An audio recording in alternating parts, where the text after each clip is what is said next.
De retour sur le plateau de destination Val-de-Loire, toujours avec nos formidables invités. Tout à l'heure, Bertrand, vous nous enfermerez dans votre escape game. On n'en dit pas plus. Plein de surprises à venir. Puis nous retrouverons Samuel Collin sur une exploitation de race ancienne de poules. Mais avant, Pierre-Alexandre Gèze de TV Tour Val-de-Loire, bienvenue chez toi. Tu as quelques conseils pour nous. Tu as déniché quelques activités et quelques bonnes adresses par chez nous. Tout à fait, Lucas. Contrairement à nos amis ici en plateau, je ne vais pas vous emmener en balade avec des chiens ou en montgolfière, mais bien à l'aide de nos pattes, en vélo. Pour cela, c'est une sortie qui va convenir aussi bien au groupe d'amis qu'en famille, puisque pour cela, il suffit d'emprunter la voie verte. Cette voie verte, c'est une ancienne voie ferrée qui reliait Richelieu à Chinon, d'une vingtaine de kilomètres, comme on peut le voir à l'écran. C'est très vert, justement, mais figure-toi, Lucas, que ce n'est pas pour sa verdure fulgurante que la voie verte porte ce nom, mais bien parce qu'il n'y a pas de véhicule à moteur sur cette voie, à part peut-être des vélos électriques. Donc vous pourrez vous faire plaisir. Moi, j'ai décidé de la remonter de Richelieu à Chinon, parce qu'il y a des petits endroits sympas, comme on traverse des villages, comme par exemple Champigny-sur-Veude. C'est super sympa, il y a une belle petite chapelle, une sainte chapelle d'ailleurs. Et puis il y a beaucoup de charme, hein. C'est vraiment une voie entre la Vienne et la Touraine qui saura vous dévoiler son charme. Vous passerez devant quelques anciennes gares. Ah oui, c'était une voie ferrée. Qui n'étaient plus en activité, mais qui ont été restaurées pour cause. Donc vous pourrez traverser ces jolis endroits. Et puis bien sûr, il y a tout le long du trajet, sur les 20 km, il y a des endroits pour poser son vélo, des tables pour pique-niquer. Et puis pour se restaurer, on l'a vu. On a vu à l'image, ça donne envie de s'installer là dans la verdure et de pique-niquer. Ouais, ça donne envie, mais pour autant, c'est pas là que j'ai envie de vous emmener pour ce petit coup de cœur sur la voie verte. C'est un petit peu plus loin, il va falloir pousser jusqu'au château de Rivaux. Pourquoi ? Parce qu'il y a un petit restaurant qui s'appelle le Jardin Secret. Et en fait, ce restaurant, c'est un restaurant gastronomique qui n'est pas piqué des hannetons.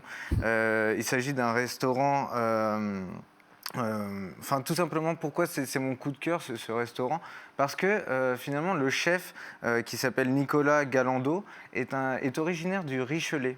Donc c'est vraiment très, très local et il travaille avec des produits ultra locaux. On ne peut pas faire plus local. C'est très très beau. Hein. Pourquoi ? Parce que les produits qu'il utilise, ce sont des vieux légumes qu'on ne retrouve pas souvent et accompagnés de plantes sauvages et comestibles. Cosmétiques, pourquoi pas, mais comestibles. Comestibles, c'est mieux. Hein. C'est mieux. Et en fait, il va les chercher tout simplement, il va se fournir dans le potager du château. Donc on ne peut vraiment pas faire plus proche de l'assiette. Pour cela, il faut compter un petit budget d'une 50aine d'euros. Donc c'est un petit peu cher, mais les portions sont super bien présentées et généreuses. Magnifique. Et alors, en une minute, hein, parce que malheureusement, on en parlerait des heures de ce restaurant-là, mais une fois qu'on a mangé, on est repu, qu'est-ce qu'on fait ? On va où ? On continue. On est au château du Rivaux, on remonte sur Chinon. Et sur Chinon, quand on arrive après une journée et qu'on a bien mérité de se reposer, on va sur les bords de la Vienne, on va à la guinguette rabelaisienne de Chinon. Elle est belle celle-là. Profiter de cette bonne bière fraîche qui nous attend depuis le début de journée, toujours bien sûr avec modération. Modération, bien sûr. Cette guinguette, pourquoi ? Parce qu'elle est au pied de la forteresse de Chinon, donc vous finissez votre journée avec un coup de soleil. Pourquoi pas un coup de soleil ? Un coup de lune, pourquoi pas ? Un coup de lune, un coucher de soleil. Un coucher de soleil sur la forteresse de Chinon, qui est super sympa, avec les pieds quasiment dans l'eau. C'est royal, c'est une forteresse. Oui, c'est royal, ça colle à Chinon. Merci beaucoup Pierre-Alexandre pour cette petite balade à vélo. C'est bon, maintenant j'ai faim, je te remercie. Je crois que c'est le moment de retrouver une dernière fois Samuel Collin. Cette fois-ci, Samuel, tu nous fais découvrir une boutique pleine de bons produits locaux. On arrive dans votre caverne d'Ali Baba, Gabriel. Donc c'est un magasin avec des produits locaux, il y a du vin de Chinon, il y a des confitures, puis il y a aussi toute votre production. Vous êtes éleveur et producteur. Voilà, donc on a une conserverie sur place. On transforme avec nos volailles, donc toutes nos volailles, en terrine, plats cuisinés, confits. Et par exemple, on a vu la géline tout à l'heure, et bien ça c'est la géline transformée, ce sont des rillettes. Voilà, c'est des rillettes géline de Touraine, donc ça s'appelle 100% géline de Touraine. Vous avez plein de recettes, là il y a de l'épaule de cochonne confite, canard sauce chasseur. Comment vous les faites vos recettes? Alors sur quoi vous vous basez? On réfléchit beaucoup la nuit, on pense beaucoup la nuit avec mes parents et puis ma petite sœur. L'idée c'est d'associer en fait mes volailles avec un produit du territoire qu'on trouve autour de nous. Vous venez de le dire, hein, cette famille Simon, ça va bien au-delà de vous et vous êtes chacun à votre manière à produire quelque chose qui est ensuite vendu dans ce magasin. Voilà exactement, il y a ma petite sœur qui est boulangère biscuitière à 10 mètres du magasin, donc elle fait des biscuits, du pain et puis des préparations aussi à base de mes volailles. Il y a mes parents aussi qui tiennent un restaurant en face du magasin où on peut du coup goûter toutes mes volailles et puis le pain et les desserts d'Elisabeth. Et donc ici, le magasin, l'idée c'est de retrouver tous nos produits et c'est le point central où on retrouve tous nos produits et en fait on parle de la valorisation de chacune de nos productions. Et c'est ouvert tout le temps? On peut venir n'importe quand dans l'été? Oui, c'est ouvert tous les jours de 9h à 19h. Voilà, donc il y a des gens, aussi bien, on est le long de la Loire à vélo, donc il y a beaucoup de cyclistes, il y a beaucoup de promeneurs qui viennent s'approvisionner en conserve et puis aussi autres produits du territoire. Merci Audrey, merci Samuel et merci à Audrey Champigny derrière la caméra pour ces belles images et ces belles découvertes. Allez, il est maintenant l'heure d'échanger avec notre dernier invité, Bertrand Coulis. Rebonjour. Rebonjour. Vous n'avez pas bougé, vous êtes toujours là, vigneron chez Pierre et Bertrand Coulis. Voilà. C'est marrant, c'est le même nom. Avant de parler de l'activité très originale que vous proposez, est-ce que vous pouvez nous parler un petit peu de votre domaine? Qu'est-ce que vous y produisez? Alors, c'est un domaine familial sur l'appellation Chinon. Nous avons 23 hectares et nous produisons du chinon chinorien. Par exemple, on a ça ici. Voilà, donc ça c'est la dernière cuvée sortie. Ah ouais. Alors, on parlait beaucoup parce qu'on est sur une exploitation familiale depuis le 15e siècle, donc on parlait beaucoup de nous, des coulis. Bah On a dédié cette dernière cuvée à nos conjoints. Ah, d'accord. Donc, mon épouse s'appelle Michel et mes gendres et belles-filles s'appellent Mathieu, Mélanie et Mathilde, donc c'est de la cuvée des 4M. Donc c'est pour eux. Eh ben on les salue justement, les 4M. Voilà. Voilà, une jolie dédicace. Voilà. Une jolie dédicace. Alors vous produisez évidemment du vin, mais vous vous diversifiez, c'est le moins qu'on puisse dire, puisque vous proposez d'autres activités, notamment un escape game. Voilà. Donc ça c'est... On a toujours voulu mettre en avant notre métier, notre passion, et la faire partager aux gens. Et mon fils Vincent, il y a 5 ans maintenant, est venu nous voir et nous a dit « J'ai envie de créer un escape game au domaine. » On a regardé, c'est quoi ce truc-là? Qu'est-ce qu'on fait? On renferme les gens pendant 1 heure dans une pièce, il faut en sortir. Et ils sont contents.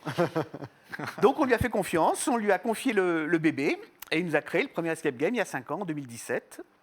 Très gros succès à l'époque. Et donc depuis les épisodes Covid passant, nous en sommes au 3e scénario. Ah oui, Voilà. vous renouvelez, oui. On a renouvelé à chaque fois. L'an dernier, on a profité de la fermeture Covid pour Sûr.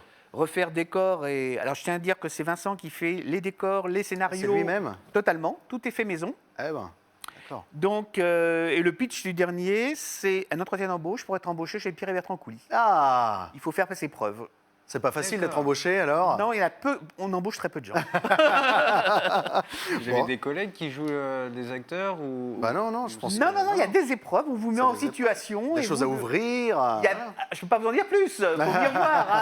Est-ce qu'on boit du vin? Si on sort. Ah, si on sort.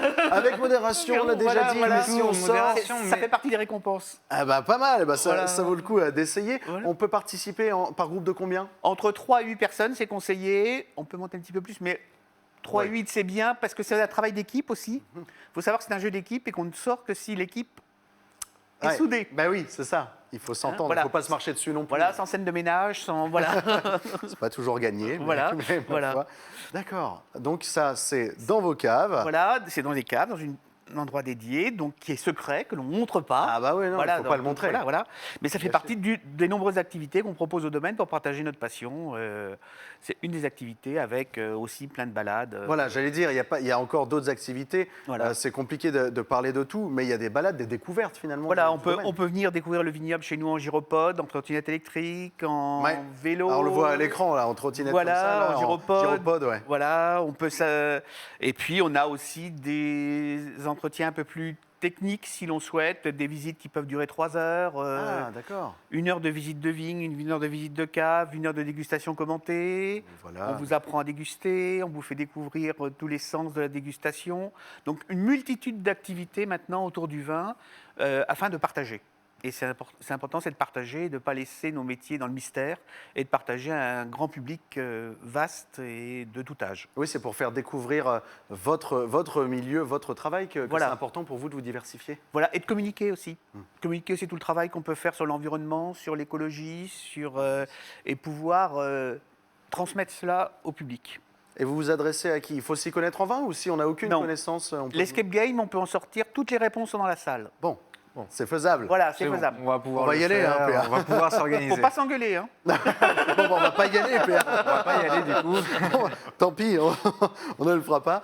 Non, je plaisante. À partir de quel âge on peut le pratiquer? Alors, c'est quand même un escape game œnologique, donc on s'adresse à du vin, donc plutôt des gens majeurs, Bien sûr. mais des grands ados, 14-16 ans, peuvent accompagner leurs parents pour participer au travail d'équipe, au travail de fouille, de résoudre les énigmes. Oui, on peut quand même trouver des réponses. Voilà.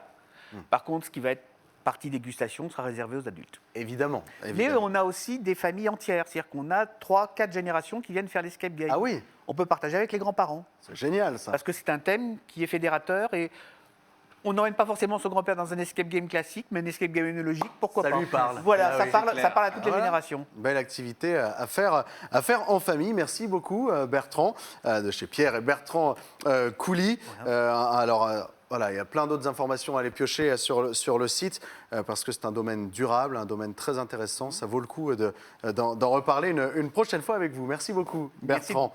Merci à tous d'avoir participé à cette émission et surtout merci à vous, chers téléspectateurs, de nous avoir suivis un soir de plus parce que cette émission, hélas, touche déjà à sa fin. J'espère que vous avez, comme prévu, fait le plein de bonnes idées pour vos vacances, vos week-ends, votre temps libre. On se retrouve très bientôt pour des numéros de Tilt classiques. En attendant, je vous souhaite de passer un bel été sur TV Tour Val de Loire. Ciao.